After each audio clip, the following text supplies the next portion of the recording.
This video will be concerned with sales strategy. Now, a sales strategy must be in place before a sales force can be designed. It's pointless trying to assemble a sales force if they haven't got clear direction as to what they should do or how they should be configured, how they should be set out in terms of their activities. So the following must be taken into account. First of all, there should be some idea of the type of customers and the groups that exist. In other words, the designer of the strategy must have some idea of the market segments. How many market segments apply in the context of the product or service. The segments could be based on gender or on age or on location, income groups. It could be on a whole variety of criteria. But the market segments should be identified before a sales group can come into existence, at least a successful one. So what categories of products or services will be advertised to these segments? So having identified the segments, the market segments, it's then important to work out what products are being pointed at those segments. What will the sales activity be in the context of the products available within the company, let's say, in relationship to the segments that exist or have been identified? And what key activities and resources are necessary to ensure efficient marketing and selling of these products to each segment? So it's not just good enough identifying the segments, that is clearly necessary, but it's not totally sufficient. It's necessary, but not totally sufficient. More must be added to the segments. And that extra bit is what products ideally match the requirements of the segments. And then finally, what resources do the marketing team have in order to successfully engage in marketing within those segments? So those three questions needs to be posed at the outset. Now, a sales strategy defines the sales process and gives it meaning and purpose. So the sales strategy is the overall set of objectives that the company is trying to achieve. A key factor in sales strategy is customer segmentation and offering. The market must be segmented into customers who have an awareness of the company and its products. So ideally, the company should look at the segments and look at the requirements of the segments, the people within those various segments, identify the segments that it should target, and then look at the awareness of the customers within that segment in the context of the products being sold. The right products or services must be linked with the right customers in each market segment. If that's not the case, then the whole activity is doomed to failure from the outset. So it must be the case that the customer segments are clearly identified, and then the products are matched up with the requirements of those segments. The sales process includes all the necessary work which will attract and retain customers. So that is the process. The process is the tactics, the ways, the methods that the sales force will engage the attention of the customers within the segments, make the customers aware of the products, the advantages of the products, of purchasing these products and possessing the products. And it's their whole approach to that segment. And of course, their approach must recognize the sophistication of the segment and the various channels that can be used within that segment. So now when we think of customer segmentation, we can think of gender, age, income groups. We can think of all of the various ways in which we can divide up a target population into different segments, and then we can identify the attributes of those segments in terms of their custom, their traditions, the ways they go about living, and their lifestyles, and so we can look at their behaviors within the segments, and then we need to look at their needs. What do they want? What have they currently got, and what could they be offered? Now, the offerings, of course, are the products or services that the company are bringing to the market. This is what's going to be offered to the customers. It could be, of course, programs or services. It doesn't have to be a physical product. It could be a service or an intangible product. And then what systems, what utilities, what facilities are going to be deployed in the delivering of the offering. In other words, how will the company contact the customers? Will it do it through some channel of advertising or direct marketing, or how will it go about it? And finally, the price. The price must be right to, first of all, attract the customers and to make the sales. But it must also be right for the company and to enable the company to meet its own objectives of paying dividends, paying salaries, wages, investing in the future, updating its equipment and plant, paying its taxes. So the price must be right, and setting the price is important.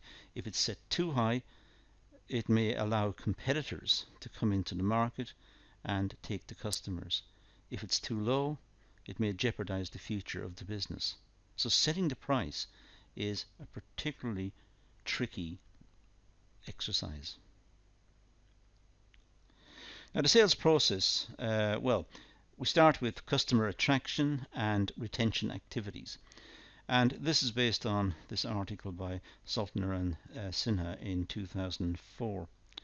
So we could start by saying we have lead generation. In other words, the company has a lead, someone who may be interested in purchasing the product, or some organization, perhaps a wholesaler, or a chain of retailers, or whoever it is. There may be some lead, some contact, some point of contact that the company may use to engage in a process of dialogue with the potential customers to open up this. Then, of course, you need to look at the qualification of the customers. Are the customers capable of purchasing the product? Do they understand the product? Will it make a difference to their lives? Will it make a difference to their standard of living? Will it satisfy a real need? Is it something that will be appreciated? Or perhaps it'll just be an impulse purchase, perhaps a one-off, and the company will fail in the future. So the qualifications of the customers in the context of the product must be taken into account. And then there is proposing and selling. Once the leads have been established, and once there's an understanding of the requirements of the customers, then the company needs to propose the product as a solution to this gap in the market that it perceives, and engage in the selling process. Try to make sales. And ensuring that in that process there is closure. They bring to an end that process by making a sale. And that's the idea. The idea is to identify the customers, identify their needs, to align the product that's been produced with the fulfillment of those needs, and then proposing and selling and ensuring that there is payment and closure, and that the two sides are happy with the contact.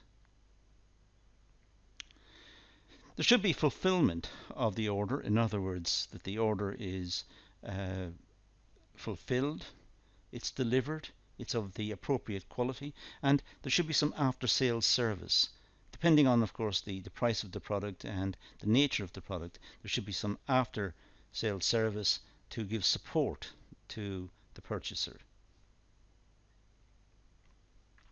Now, customer segmentation. Let's talk about this for a moment. Well, this involves organizing customers into clusters.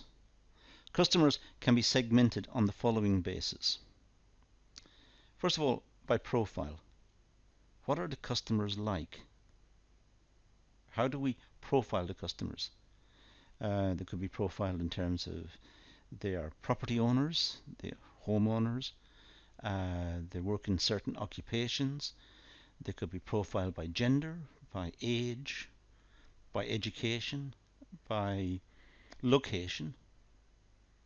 So there are different ways of profiling the customers. It's possible to look at their behavior, look at the way they respond to changes in the economy indeed. If the rate of interest rises, does this mean there is a change in expenditure patterns within that area? What's the behavior of the customers in the context of changing market conditions? Um, what's their lifestyle like? And what do they need? What do the customers need? Again, customers with, let's say, graduate status and, let's say, professional jobs, they may need particular cars. They may need or want particular products within the house or the home. They may need particular clothing and particular ways of dressing to represent their status. It's important to look at the needs. If households have large families, their needs may be items for school, because perhaps they have large families and they will be concerned about buying equipment for schools and school uniforms and so on. So what are the customers' needs? How do they live? Segmentation allows the sales team to prioritize and customize to achieve best possible outcome. So it's what used to be said in marketing is the sales team are using a rifle. They are targeting particular groups specifically. They're not using the proverbial shotgun. They're not just trying everybody in the population. They're identifying particular groups within the population and targeting those groups. So their efforts are much more concentrated. Sales activity will differ depending on each segment and product category. As we'd expect, segments do vary and there is overlap between the segments. It could be that some highly educated individuals do not have highly paid jobs and they prefer to have other types of lifestyles. So different segments will exist and there will be overlap between the segments as well. So it's important that the sales team recognize this and are able to devise strategies to ensure that they're hitting as much of the segment as is possible. Now, customer offering. Well, this involves matching the right mix of products and services for a particular segment. It's pointless trying to sell a product, let's say a very high valued product, a very expensive product, to a predominantly working class area. The people within that area may simply not be able to afford the product. Likewise, some items sold in some areas will not be sold in other areas because they'll be seen as perhaps products that are not of a suitable standard. It's a question of trying to work out what the socioeconomic factors are that apply within different segments and trying to target those various socioeconomic factors and aligning them, as I said earlier, with the product. Different products and services may be offered to certain segments depending on needs. So it's not just looking at the segments, it's looking at the needs of the segments. So the segments may have particular needs. Uh, Different areas or different socioeconomic groups may have different requirements. It's a question of trying to identify those needs and address the needs by offering products and services that specifically address those needs. Customer offering can be distinguished by the products and the services, as I said earlier. So what products and services should go to what group? What services and what systems should be used in delivering of services or indeed of products? What systems should be used in terms of the delivery and the availability of those products? Should they be made available in small shops or in supermarkets, or should they be made available in specialist stores? How should the product be taken to that group? How should it be delivered to the group? And what price should be charged? I mentioned the price earlier as well, so I won't spend time on it here, but getting the price right is very important. If it's overpriced, there'll be less sales, but also it may encourage other companies to try and come in and compete for that segment. If it's underpriced, the company may be losing revenue as a consequence. Now, the sales process. Well, in order to determine a sale through segmentation and customer offering, the sales team must implement the selling process. In other words, they must have a strategy, a method of taking the product and identifying customer needs within the segment that they're targeting, and then offer that good at the right price and delivered to that segment.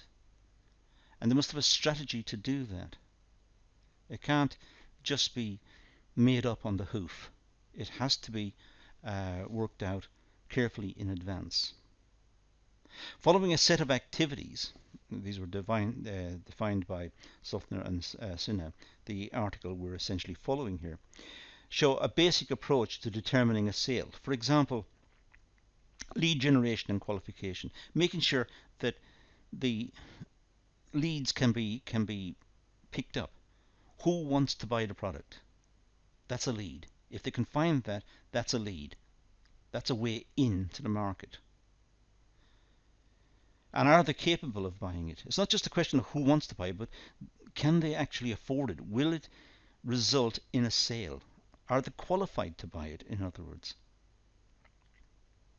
Then proposing and selling. Having identified the need and the group who have this particular need, then proposing the product to the group and then selling the product to them and convincing them that this is the right product to address that particular need. And that's the act of closing the deal. They're convinced that this is the right product for them, they will purchase it. And then the fulfillment, the finally agreeing of the contract, agreeing for the sale, and then offering them some additional support, which of course will enhance the reputation and image of the business for future possible sales. That's the reference that we've been using throughout, and in this video we've just looked at sales strategy, trying to work out what is the best method or how the company should go about trying to generate sales by identifying the appropriate segment, by identifying the needs within that segment, and then targeting that segment to bring about fulfillment of the sale, and also offering additional services for future sales such as after sales services. And that concludes the video, so let's leave it at that and say thank you for watching.